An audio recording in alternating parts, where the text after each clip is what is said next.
जो नया अपराधी आया था उसने पूछा, भाई साहब आप कौन, कहाँ से हो? बोले क्या करोगे, अब तो यही घर है, यही सब कुछ है। बोले नहीं फिर भी एक परिचय है। बोले मैं तो वहां फला जगह, वहां उस गांव का हूं। तो ये तो बता दे दोस्त, किया क्या था? वो हंस पड़ा। बोले तुमने क्या? बोले मैंने कई आदमी मार रखे। तुमने क्या किया? बोले बस मैं तो ऐसे ही आ गया था। ऐसे कैसे आ गए? बोले भाई मैंने किया तो कुछ नहीं था, मेरा तो नाम लग गया। और उसने झोले की बात बता दी कि मेरे झोले से छुरा निकला था। उस आदमी ने उसके पांव पकड़ लिए।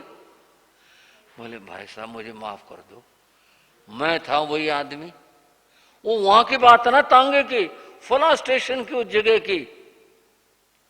बोला हाँ मैंने आपके थैले में छुरा डाला था। बोले चलो कोई बात नहीं, गया जमाना, बीत गई उम्र, 20 साल हो गए, अब तो यहीं घर है, यहीं रहना, अब कहाँ जाना है, छोड़ो इस बात को। बोला नहीं, मैं तो इस बात के लिए कुछ एप्लीकेशन या कुछ कहूंगा और बताऊंगा निरपराध और मैं अपराधी हूं। बोला भाई साहब ये काम मत करना, मुझे यहां से निकाल देंगे, मैं जाऊंगा कहाँ? 20 साल हो गए, मेरे तो बच्चे भी पता नहीं जिए रहे, क्या हो रहा, छोटे बड़े हो गए, मुझे पहचानेगा कौन? गांव में कौन जानेगा? और मुझे कैसे पहचानेंगे? मैं हत्यारा हूं, मैं नहीं जा सकता वहां। आखिर वो माना नहीं, उसने एप्लीकेशन दे दी और उसने पूरी बात बता दी, गवाह दे के कहा कि ये निरपराध है और मैं अपराधी हूं, मैंने ऐसा किया था। और ये उसने प्रमाणित कर दिया। उसके लिए नए आदेश हो गए, इसको जेल से मुक्त कर दिया जाए। वो बोला जी मैं जाऊं तो जाऊं कहां? मेरे लिए कौन सा ठिकाना है? संसार में न्याय बड़ा मुश्किल है।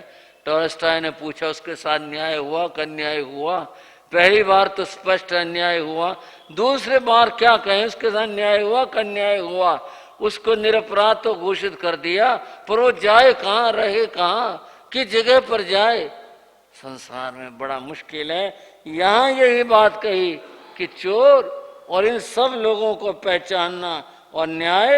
यहां क्या होता है, ऐसा ही तो मनुष्य ही, जो लोग निरपराध हैं वो लोग दंड पा जाते हैं, अपराधी मुक्त हो जाते हैं। मैं इस सब में अपना जीवन खोकर जाऊं, क्या लेना है? मैं तो अपने आत्म साधना करना चाहता हूं, इसलिए मैं यहां पर आ गया। इंद्र चुप थे। अब एक और बात कही उन्होंने। वो बात क्या कही? जे के पथ्यवा तुझम ना नमनते नराहिवा। मानव भाई एक और बात सुनो, ये तो मैंने आपकी बात सुन ली, मेरी बात सुनो। वो यह है, आप आए दुनिया में, राजा बने, राज परिवार में जन्मे, राजा बने, अपना डंका बजाओ। कैसे? जो कोई राजा जो आपका विरोधी शत्रु हो, जो आपके सामने न झुका हो, उसको झुकाकर उस पर विजय पाकर फिर जाना। नहीं तो लोग यूं कहेंगे फला राजा से डरता राज छोड़ के चला गया, उससे शत्रुता थी, वह बहुत मजबूत था तो डर करके राज छोड़ के चला गया। दुनिया यूं कहेगी, आप ऐसा मत करो। आप विरोधियों को, शत्रुओं को, उनको जीत करके और फिर जाना, ऐसे संन्यास मत लो। मुनि ने इस बात को सुना और फिर क्या अद्भुत कहा। ये पंक्तियां बड़ी विलक्षण और अद्भुत हैं। जो सहसंग सहसाणं संगा में दुजय जी, एगे जिणे जी पाणं से परमो जाओ। विप्र जो आदमी हजारों योद्धाओं को जीत ले, और एक व्यक्ति अपने अंतर के विकारों शत्रुओं को जीत ले, जो विकारों को जीतने वाला है वही सच्चा विजेता है। बाकी संसार में जो युद्ध होते हैं उसमें विजय प्राप्त करना ये कोई बड़ी विजय नहीं है, ये तो संसार है। आज ये जीत रहा है, कल वह जीत रहा है, यूं ही चला जाता है इसके अंदर, यूं ही जीवन बीतता है। अपने ऊपर विजय प्राप्त करना, अपने विकारों पर विजय प्राप्त करना, यही सच्ची विजय है। बंधु, आपने सुना होगा, अमेरिका के राष्ट्रपति हुए अब्राहम लिंकन, वो कहते हैं गरीब परिवार से थे। उनके राष्ट्रपति बनने में काफी बाधाएं आई, चुनाव में भी कुछ बातें हुई। खैर, सारे उलझनों को पार करके वो राष्ट्रपति बन गए। उनके कुछ मित्रों ने उनसे कहा, अब मौका, अवसर आपको मिला है, आपके हाथ है। जितने तुम्हारे शत्रु हैं, जो तुम्हारे विरोधी थे, सबको खत्म करवा दो। बोले हाँ, यही कोशिश करूंगा, सब विरोधियों को खत्म कर दूं, यही कोशिश करूंगा। कुछ दिनों के बाद में उन्होंने अपने एक विरोधी को कोई अच्छा पद दे दिया। उन मित्रों ने कहा, यह आपने क्या किया, इसने तो आपके बहुत खिलाफ काम किया था, आपने इसको ऊंचा पद दे दिया, फला जगह का कुछ बना दिया, ये क्या किया? बोले तुमने तो कहा था शत्रुओं को खत्म कर दो। बोले आपने बढ़ावा दिया है, खत्म कहाँ किया? बोले देखो, मैं शत्रुता खत्म कर रहा हूं, शत्रुता मिट जाएगी तो ये सारे मित्र हो जाएंगे। तुम कहते हो खत्म कर दो, तुम मरवाने के बाद कहते हो, मैं कहता हूं जो शत्रुता है उसको खत्म कर दिया जाए, सारे मित्र हो जाएंगे। और मित्र हो गए, शत्रु कहाँ रहेंगे? रहेंगे ही नहीं। अतएव तुम्हारा और मेरा तरीका भिन्न भिन्न है। यहां पर कहा नमिराज ने, अपने विकारों को जीत लेना, यही सबसे बड़ी विजय है, सबसे ऊंची बात है।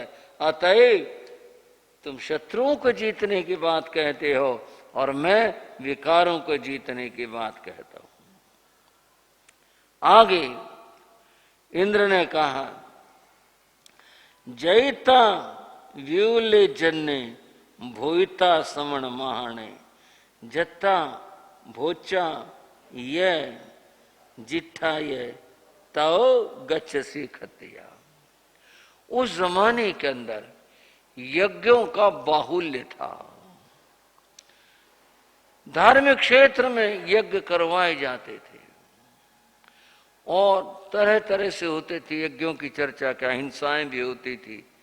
और यज्ञ के बारे में कहा जाता था, स्वर्ग कामो यजित, जिसको स्वर्ग में जाना हो, स्वर्ग की कामना हो, वो यज्ञ करवाए।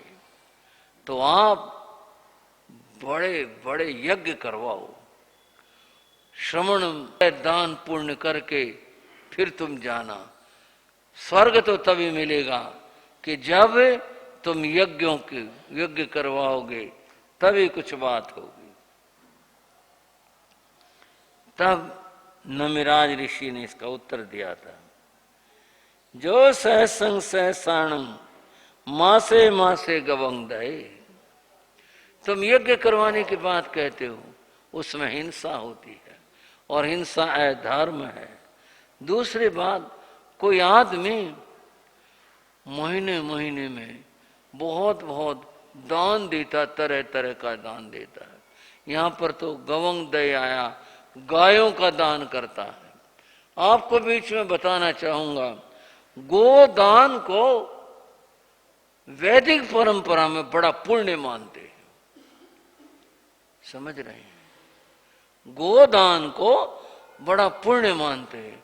और जब कोई आदमी अंतिम क्षणों के अंदर होता है तो उसके द्वारा गोदान करवाते हैं, गाय की पूंछ को हाथ लगवा करके फिर उसको ब्राह्मण को देते हैं, गोदान करवाते हैं। और क्या कहते हैं कि ये गाय जो है ये आगे मिलेगी और वहां वैतरणी नदी होगी, तो गाय की पूंछ पकड़ करके ये जीव उसको पार कर लेगा और गाय उसे पार करवा देगी।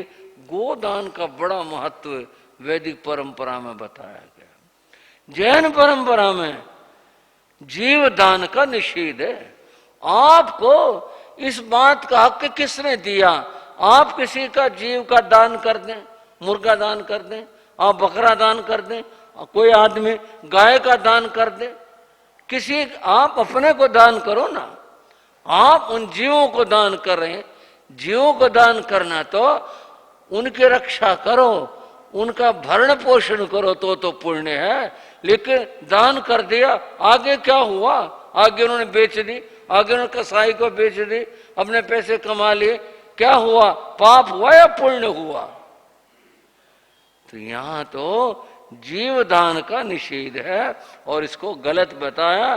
जीव दान कि कोई आदमी गाय दान कर दे पुण्य हो जाएगा, कैसे पुण्य हो जाएगा? उन्होंने कहा इस तरह जीव दान करके कोई पुण्य नहीं कमाता, और जो आदमी इन सारी बातों से उपरत हो करके केवल संयम की आराधना करता है वही बड़ा है। संयम का साधक ऊंचा है। कोई आदमी उदाहरण के लिए, भाई मैं सेवा कर रहा हूं, मैं सफाई कर रहा हूं, मैं उसका ये काम कर रहा हूं, सेवा धर्म है, परंतु किसका? गृहस्थों का। साधु का धर्म संयम है और संयम बड़ा होता है। अतः संयम की साधना करो, ये गृहस्थ आचार है, गृहस्थ निभाएं इसको, साधु का काम नहीं है। कोई साधु यूं कहे मैं साधु बने सेवा के काम करेंगे और मैं जाके सेवा करूंगा, वो पथ से भटक जाएगा। साधु का काम संयम आराधना है। ये सब काम धर्म के अंग हैं, परंतु किसके? गृहस्थों के हैं, साधु के नहीं है। उन्होंने कहा इस तरह से जीव दान करके कोई पुण्य धर्म नहीं होता। संयम सबसे बड़ा धर्म है, सबसे बड़ी चीज है। समय हो रहा है, बात पूरी करूंगा। बंधुओं, उन्होंने एक और कही बात, हिरणम सुवर्णम मणिमुत्तम कंसम दूसम च वाहनम कोसम वड्ढा वही ताणम तऊ गच्छ से खत्या। कुछ ऐसा प्रबंध तो कर जाओ जिससे तुम्हारे पीछे की पीढ़ियां सदा मौज और आनंद में रहे। कोसम वड्ढा वही ताणम, अपना कोष इतना बड़ा बना दो, इतना कुछ कर दो कि राज्य में कोई चिंता ही न रहे, और ये फर्ज पूरा करके फिर जाना। उन्होंने कहा यह जो भावना, यह जो विचार है, ये तृष्णा है, और तृष्णा कभी पूरी नहीं होती। कोई यूं सोचे कि मैं ऐसा कर दूं, ऐसा कर दूं, तृष्णा है। तृष्णा तो कभी मिटी ही नहीं, पूरी ही नहीं हुई। इच्छा हो आकाश समा अनंतिया, इच्छाएं आकाश की तरह से अनंत हैं। ये कभी पूरी नहीं होती, कभी समाप्त नहीं होती। कोई ये चाहे आज ये काम, जैसे पानी में लहर पैदा होती है वो मिटेगी तो एक नई पैदा करके मिटेगी। कभी गौर भी कर लेना, किया भी होगा, एक लहर आए और वह जैसे डूबेगी मिटेगी, एक और पैदा करके फिर जाएगी। एक तृष्णा पूरी हुई, उसके साथ में बंधुओं एक और नई इच्छा पूरी हो उत्पन्न हो जाती है, और ये कभी समाप्ति नहीं होती है। एक कोई था व्यक्ति कर्मचारी, उसके मन में था उसके पास घड़ी हो, और घड़ी के लिए कैसे करें, तनख्वाह तो इतनी थी नहीं। उसने ओवर टाइम करना शुरू किया, मेहनत करनी शुरू की। बड़ी मेहनत के बाद कुछ पैसे जुड़े और वो घड़ी ले आया।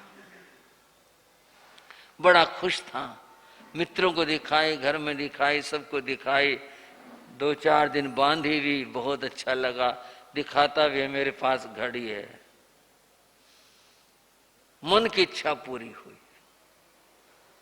एक दिन घड़ी रखी थी, उसका बच्चा था, और बच्चा खेलता हुआ छोटा था, उसने चमकती चीज देखी, उसने ली और उसने 2-4 बार ऐसे मेज के ऊपर बजा दी। उसे क्या पता ये क्या चीज है, कितने की है, क्या मोल है। उसका शीशा कहीं, सुइयां कहीं, ढक्कन कहीं, कुछ कहीं, और वो अपने माँ को पुकारे कहता है मम्मी दो, एक के मैंने 2 बना दी। माँ ने देखा ये क्या काम कर दिया। पिता आया, इतना गुस्सा आया, इतने जोर से थप्पड़ मारा, बच्चे को ज्यादा लग गया, वो दीवार से जा टकराया, बच्चा तो पूरा हो गया। क्या कर ले बताओ, संसार बड़ा विचित्र है। एक इच्छा कितने समस्याएं पैदा कर देती, कितना कुछ हो गया, क्या हो गया। बस ऐसे ही है इच्छाओं के बारे में। बंधुओं, राजा भोज के बारे में प्रसिद्ध है। राजा भोज बहुत दान करता था। मंत्री ने कहा राजा को कैसे रोका जाए, ऐसे तो कोष खत्म हो जाएगा। कहना तो मुश्किल था। राजा जहां सोता था उसके सामने एक दीवार थी। मंत्री ने वहां पर एक वाक्य लिख दिया, आपदर्थे धनम रक्षित, आपत्ति काल के लिए धन की रक्षा करनी चाहिए। राजा सोने आए, उन्होंने पढ़ा है, बोले ये किसने लिखा, ये तो किसने मेरे लिए लिखा है, विपत्ति काल के लिए धन की रक्षा करनी चाहिए। राजा ने वही उत्तर लिख दिया। चलो क्या ढूंढेंगे, लिखने वाला जरूर इसे पढ़ेगा। उसने लिख दिया, श्रीमताम कुतवापदा, भाग्यवानों को विपत्ति आती कहाँ है, भाग्यवानों को विपत्ति आती कहाँ है। मंत्री ने पढ़ा, हो बस जवाब तो दे दिया। मंत्री ने एक और लाइन लिख दी वहां पर, और वो लिख दी, समागता दैव योगात, अगर किसी दैव योग से पाप से आ जाए तो धन तो बचा के रखना चाहिए। समागता दैव योगात, आ जाए तो। राजा ने पंक्ति पढ़ी, बोले भाई ये तो कोई लगा हुआ साथ। उसने चौथी लाइन लिख दी, संचितोपि विनश्यति, अगर ऐसा हो जाए तो संचित भी नष्ट हो जाएगी। अगर दुर्भाग्य का उदय हो गया वो भी नष्ट हो जाएगी। व्यर्थ है संचय करना, इसे दान ही करना चाहिए, यही ठीक है। और किसने यूं कहा, इस बात को पूत सपूत तो क्यों धन संचय, अगर अपना बेटा लायक है तो क्यों धन का संचय कर रहे हो। और फिर कहा पूत कपूत तो क्यों धन संचय, और नालायक है तो क्यों कर रहे हो। सपूत अपने आप कमा लेगा, कपूत संचित को नष्ट कर देगा, इसलिए धन संचय की बात व्यर्थ है।